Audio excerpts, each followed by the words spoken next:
Dissertation, commentaires ou contraction de texte qu'ont choisi les 535 000 élèves de première qui planchaient ce matin.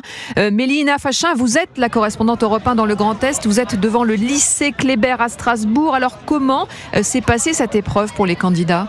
Eh bien écoutez Céline, globalement bien. Aucun lycéen n'est sorti de l'épreuve dépité. Ils sont donc plutôt confiants. Même Marion et Inès qui ont pourtant rendu leur copie 1 heure avant la fin de l'examen.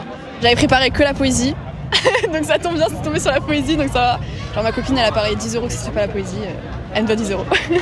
J'ai parlé de comment Rimbaud essaye de s'émanciper des traditions et des mœurs de l'époque dans une quête de liberté, quelque chose comme ça. Je pense que je vais avoir la moyenne, en tout cas j'espère. Tout le monde est soulagé que l'épreuve écrite soit enfin terminée, mais il faudra encore attendre un peu pour les vacances. Il reste l'épreuve orale, plus ou moins redoutée par les lycéens. C'est plutôt ça qui m'inquiète, plutôt que l'écrit. On a 16 textes à apprendre. Ça me stresse beaucoup plus, j'ai eu 7 à l'oral blanc. Je suis pas très à l'aise à l'oral. Enfin, je suis à l'aise, mais en termes de notes, après, je m'en sors pas très bien. Je préfère l'écrit. Du coup, j'espère vite que ça passe et comme ça, après, je suis tranquille et j'y pense plus. Bon, après, l'oral, c'est du par cœur. En vrai, c'est pas pareil qu'ici. Il y a juste à apprendre par cœur 16 fiches et puis ça sort tout seul en vrai. Facile en vrai.